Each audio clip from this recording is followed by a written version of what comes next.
तो दोस्तों बिहार में जमीन सर्वे का काम चल रहा है और इसी जमीन सर्वे के बीच में बहुत ऐसे रैयत हैं जो बहुत अधिक परेशान हैं।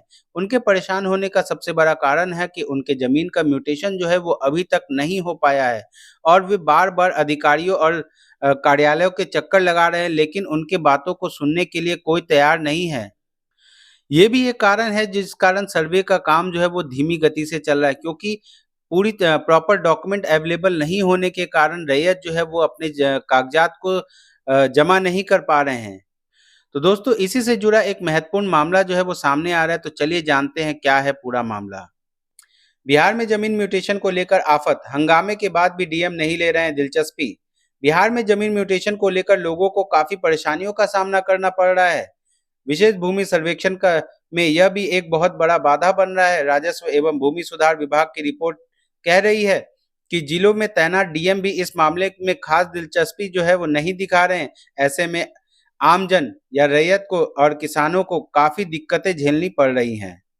बिहार में सबसे अधिक हंगामा जमीन के म्यूटेशन को लेकर के है। विशेष भूमि सर्वेक्षण में भी इसे बड़ा बाधक माना जा रहा है, लेकिन राजस्व एवं भूमि सुधार विभाग की रिपोर्ट के अनुसार जिलों में तैनात डीएम जैसे शीर्ष अधिकारी इस विषय में दिलचस्पी नहीं दिखाते हैं।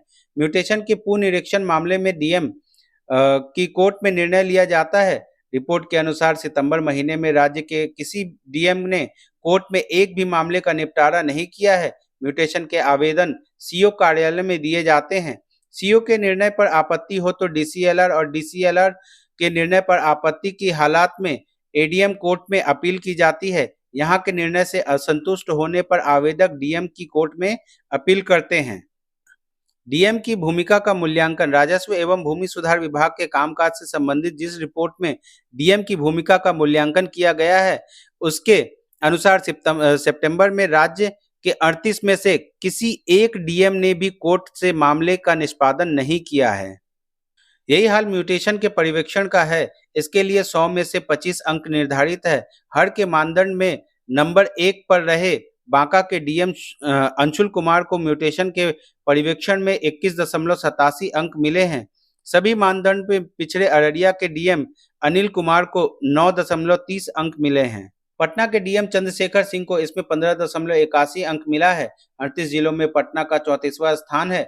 परिमार्जन प्लस पोर्टल पर निष्पादन मामलों में पर्यवेक्षण में भी डीएम को अंक मिले हैं, कम अंक मिले हैं।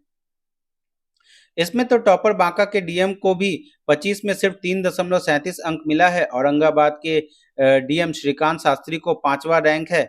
वह भी म्यूटेशन के पर्यवेक्षण में पिछड़ गए हैं। उन्हें इसमें 25 में 1.51 अंक आया है। तो दोस्तों अब हम लोग जानेंगे कि सर्वे के दौरान रैयतों को और किसानों को किन किन बातों का ध्यान रखना है ताकि उनका सर्वे जो है वो आसानी से हो सके। तो कुछ यहाँ पॉइंट्स है जिन्हें आपको जानना जरूरी है। तो चलिए देखते हैं क्या है विशेष पॉइंट्स। आम लोग और किसान किन बातों का रखे ध्यान। अपने जमीन का म्यूटेशन कराने से पहले आम लोगों और किसानों को कुछ बात जरूर ध्यान में रखनी चाहिए। आमजन अपने जमीन से जुड़े कागजातों को दुरुस्त रखें। इससे भूमि सर्वे होने पर मालिकाना हक मिलने पर दिक्कत नहीं होगी। किसान भूमि सर्वेक्षण से पहले मेढ़ों यानी आर को ठीक कर ले। इसके साथ ही अपनी भूमि का सही सीमांकन करा लें। भूमि सर्वे में रैयत अपने सभी कागजातों को दुरुस्त रखे। खेतों की चौहद्दी की भी सही जानकारी अपने पास रखें। किसान ग्राम सभा में जाकर वंशावली सत्यापन सहित सभी कार्यों में सर्वेक्षण कर्मियों की मदद कर सकते हैं। ध्यान रहे कि भूमि सर्वेक्षण से संबंधित प्रपत्र ऑनलाइन और ऑफलाइन दोनों ही माध्यम से जमा किया जा सकता है। तो दोस्तों ऐसे ही इंफॉर्मेटिव वीडियो के लिए हमारे चैनल को सब्सक्राइब करें। धन्यवाद।